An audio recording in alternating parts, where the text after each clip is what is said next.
Welcome to the deep dive. Today we're diving into something pretty fundamental, actually. It's about those people, the ones who just leave you feeling completely drained. Yeah, utterly exhausted. We're calling them energy vampires. Exactly. And based on the sources you sent over, we're going to explore the different types, how they operate, and, well, how they affect us. That's right. And your sources did a great job highlighting the nuances here.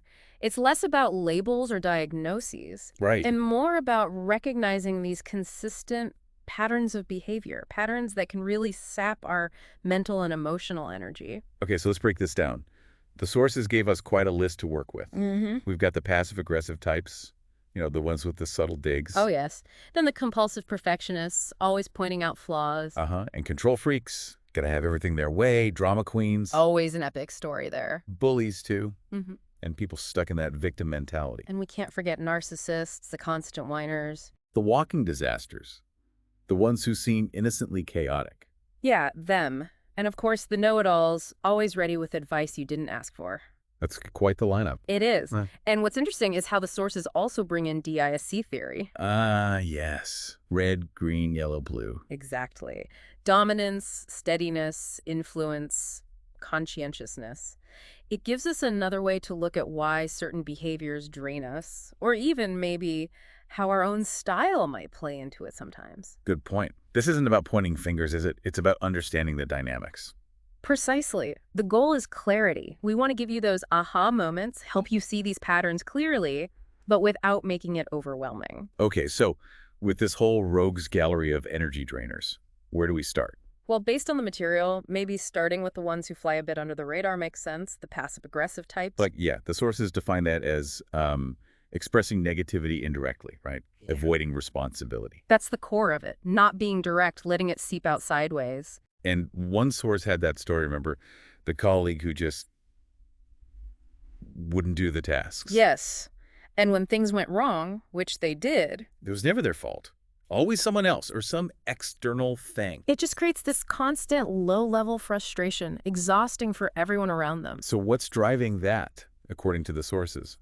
It often seems to boil down to unexpressed anger, frustration they can't or won't voice directly. So it comes out as procrastination, avoidance, maybe even subtle sabotage. Exactly. Those are the classic signs. And the impact, it's more than just the task not getting done. It's that tension, isn't it? You feel like you have to walk on eggshells, second-guess everything. And they often position themselves as the victim in the situation, even when their inaction is the problem. Right.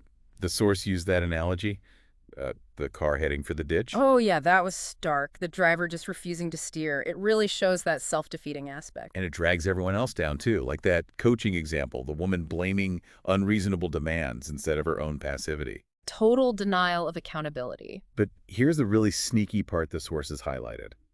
The manipulation. How they stay calm. Yes. They seem perfectly reasonable, while the other person gets more and more wound up.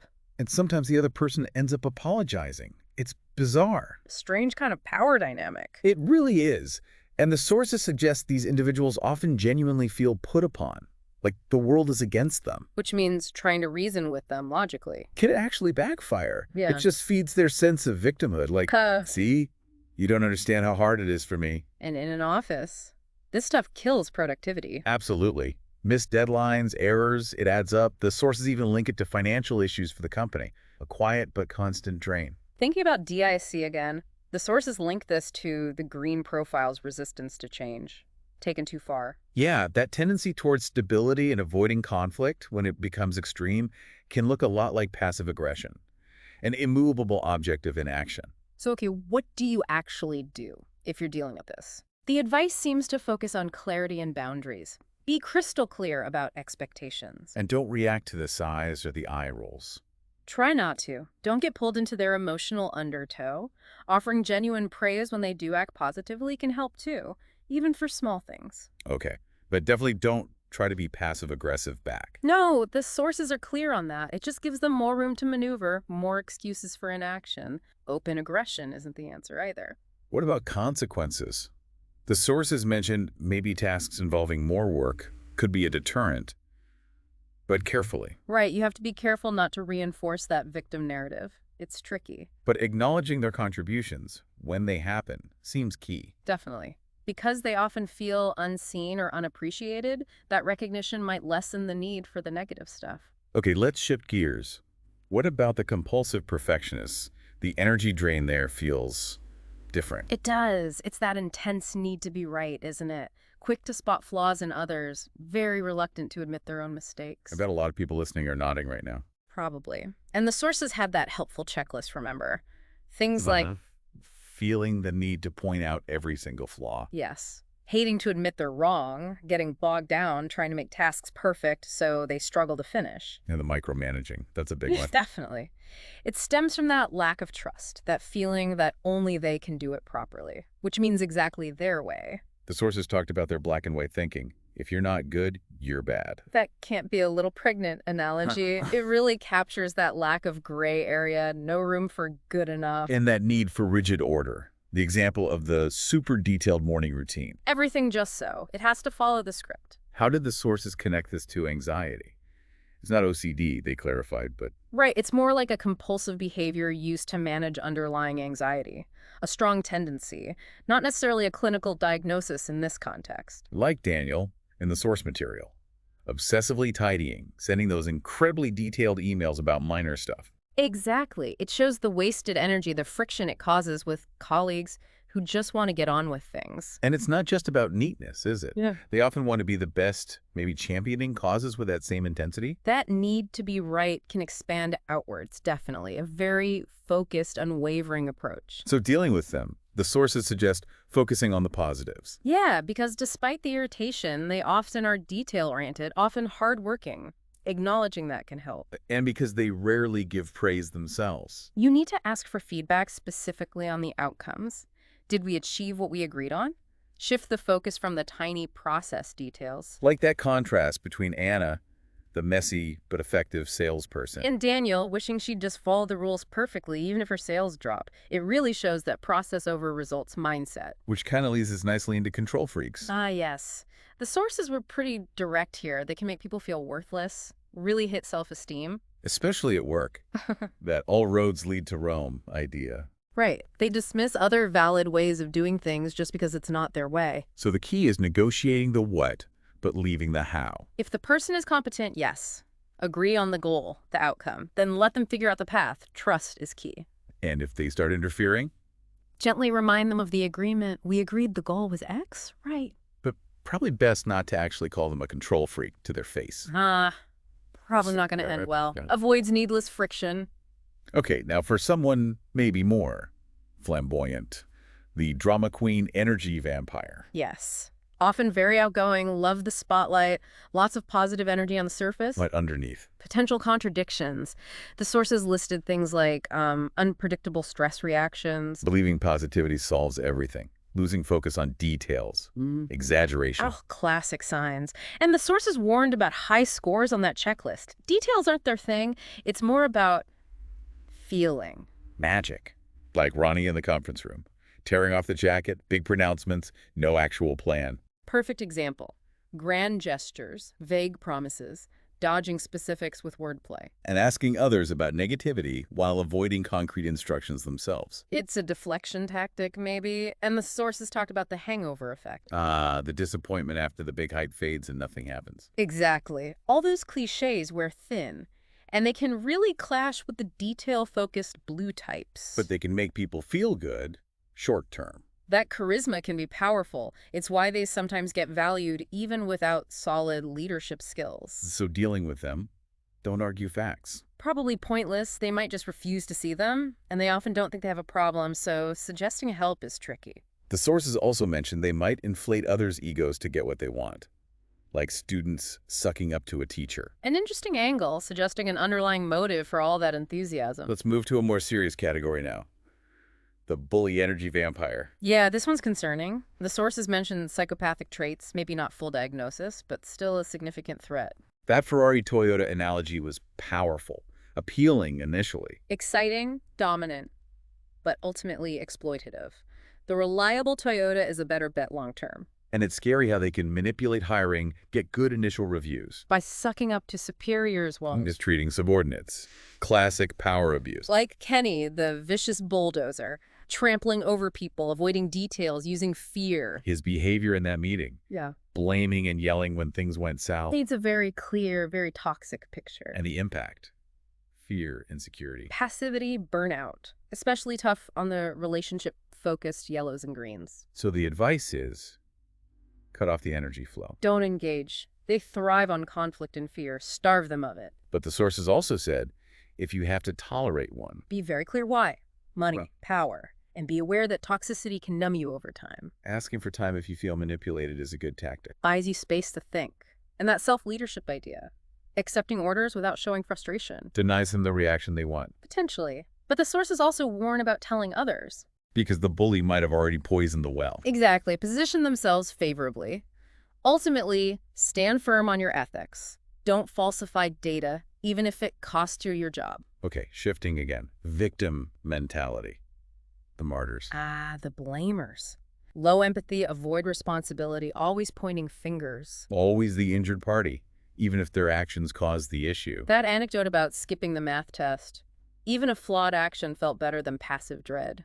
Martyrs often stay passive. Like the woman in the coaching example, blaming everyone else for her work problems. And they might even use illness to sort of affirm their victim status. That story about Vera and Jessica was intense, blaming her daughter, needing constant sympathy and stuff. Really shows how it can damage close relationships. The sources suggested roots in childhood, lack of love, recognition. Leading to that constant yes, but when you offer solutions. Right. Resisting any positive change. So the advice isn't to solve their problems. But ask them what they do, if they had the energy, if they believed it could work. Puts the ball slightly back in their court.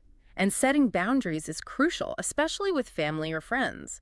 Limit the listening time unless they'll discuss solutions. Dealing with a partner like this is serious, though.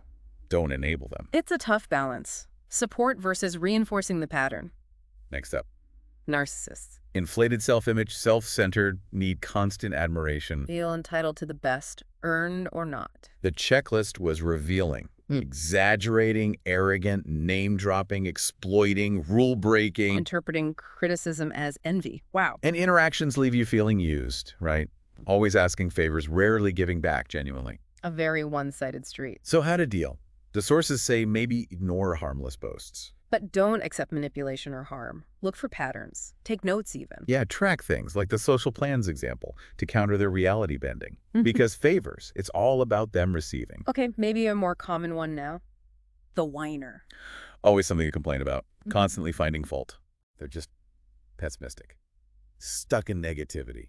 Different from martyrs focusing on personal woe. Generally, yes. Whiners complain about external stuff more. Like that dinner party example, parking, room temp, the boss. Always something out there that's wrong. And they might not even realize how negative they are. Often, no, it's just their default. Yeah. But wow, is it draining to be around? The opposite of uplifting. Then there's the innocent or walking disaster. Yeah, the sources say they mainly drain those closest. Constant mishaps, helping others before themselves. So are they unlucky?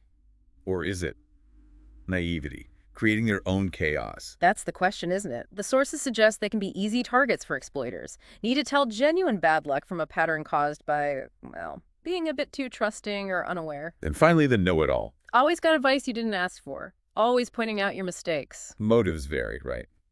Genuinely trying to help, maybe. Or just wanting to dominate. Could be either. But the sources make a great point.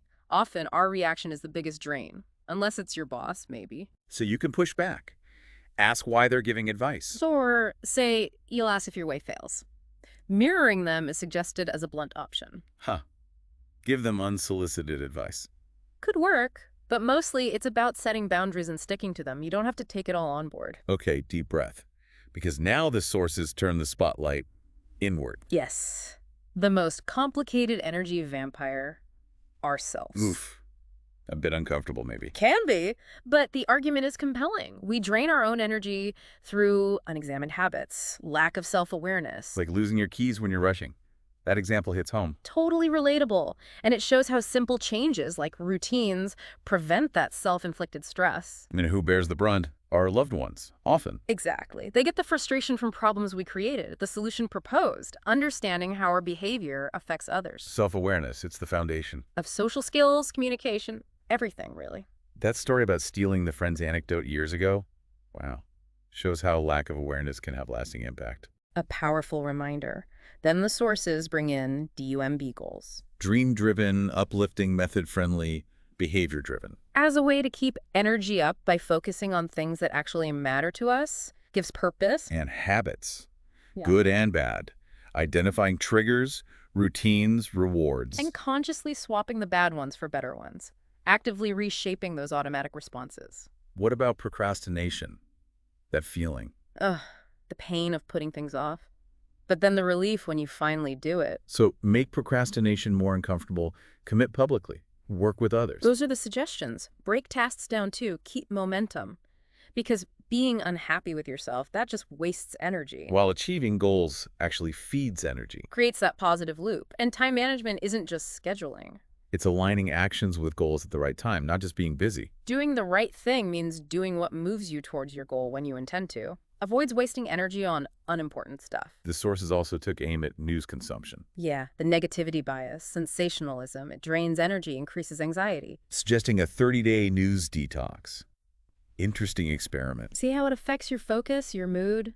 Same goes for social media. FOMO. Comparing curated lives. It triggers envy, loneliness, a huge mental energy suck. And it all comes back to DISC, in a way, understanding our own type. Helps us see how we might drain others, or who drains us. Reds frustrated by greens, blues by yellows. Those natural friction points. So wrapping this up, we've covered a lot of ground. Passive aggression, bullies, narcissists. Quite the spectrum. A real diversity of draining behaviors. And the big takeaway seems to be recognition, seeing these patterns. In others, yes, but maybe even more crucially, in ourselves. Self-awareness, that's the key, isn't it? It really is the starting point. Understanding our part in these dynamics, how we react, it's vital for protecting our energy and not draining it ourselves. So we hope you, listening, take a moment to reflect. Do any of these behaviors sound familiar in your life, your interactions? Because just having that awareness is a huge step towards more positive, more productive relationships. And for a final thought to leave you with. Consider this. How might some of these tendencies show up, maybe subtly, even in people who mean well? And how can understanding these dynamics better help us build connections that are more authentic and actually energizing?